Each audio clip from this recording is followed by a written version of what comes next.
Hello everybody, this is Chaz in Omaha, and today we have a pretty exciting update for one of the endgame systems for Diablo 4.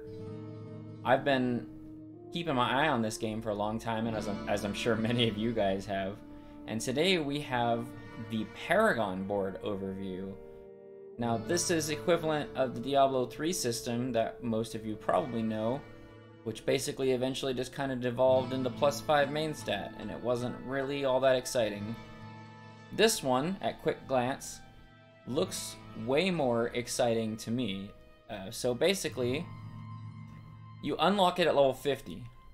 So if anybody played the beta, we only went up to 25 so far, which was like not a terrible amount of the game, but it was still a sizable chunk of gameplay. So about double what we've done so far, and we'll be level 50. We get 1 Paragon point every quarter of a level, which is pretty interesting, right? Because that means that you get like mini levels in between levels, so I guess they want to keep it more engaging, more frequent rewards. And then apparently you get region-based points. Every four for every region, so that's pretty cool. We got a little screenshot here of one of the boards. You can see they're connected by these gate nodes that you get to eventually, and then you can apply another board and another board, right? Kind of like a, I don't know, like a puzzle, sort of. There's a total of 220 Paragon points that you're going to be able to level up with. I'm curious what'll happen after level 100. Is this game actually going to just have a hard cap on your power, other than items? That remains to be seen, I suppose. That would be really out of sync with Diablo 3, but a little closer to Diablo 2, I guess. So you have a starting Paragon board, which is unique per class, and you need to traverse one to the attachment gates to get another board, right? So they have different types of nodes. They have the normal nodes, which is +5 main stat, so that's basically some garbage node that you're barely going to care about. That's kind of sad, but I guess maybe necessary. You got magic ones that are a little better than +5 main stat. This is still not terribly exciting, unless it has something like cost reductions or something as a magic node, then maybe you could do some interesting stuff with it. Cooldown reduction maybe, I don't know. We'll keep our fingers crossed on that one. Then we get into the rare nodes. Now this is where it starts getting a lot more interesting, right? You can see that there's like some conditions for these nodes. There are multiple different effects. So this could start getting a lot more interesting depending on how many of these there are. Then we get into the legendary nodes. Now this is where it gets super interesting, right? Because this is similar to a legendary affix on an item that you can craft right now. So this could start getting pretty complicated, which I think most people kind of wanted the system to feel more complicated than what we got in the beta. So here it is. This is going to make it more complicated. On top of that, they have these Glyph Sockets. Now these, I haven't played a lot of PoE, but this immediately made me think of those socket spots on PoE, right?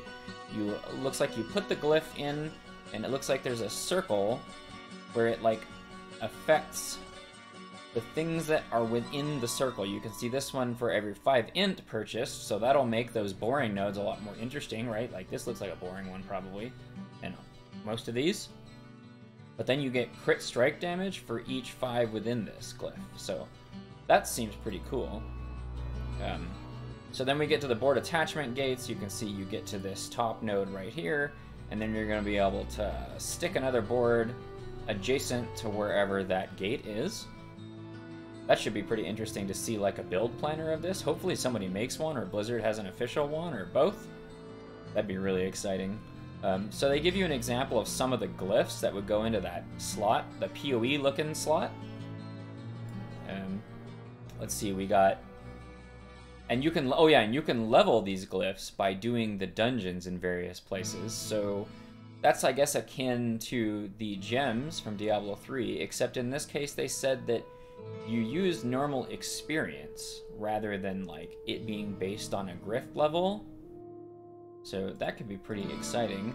It looks like these can get pretty interesting when they start becoming rare strength, right? They do a whole bunch of stuff here. It changes the radius increase, so it'll affect more nodes. This is making me pretty excited about this. Yeah, this is where it says as glyphs can be leveled, after completing a nightmare dungeon to increase its effectiveness. So they talk about the Paragon board selection, and there are predetermined Paragon boards with it says a certain class theme here. What you see afterwards is that they have skill-based ones too that focus on specific skills. So we have like the starting board here for barbarians. You know, there's some stats that they can give you. I guess these are the rare nodes on the barbarian starting board.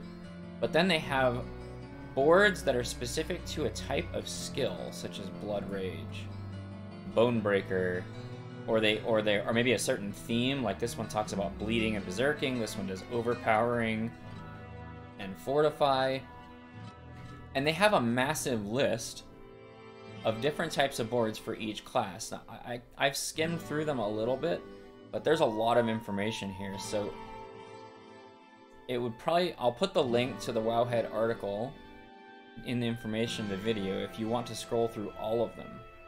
But overall, my impressions of this is that this is way more exciting than what we've seen previously, right? Like this is exactly what people wanted and what people were crying out for during the beta playtest.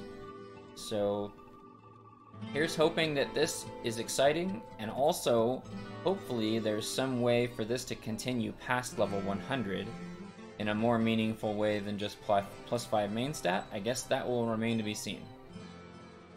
Well, that's pretty much it for the Paragon boards. I hope you enjoyed this, and we'll see you again next time. Have a good one, everybody.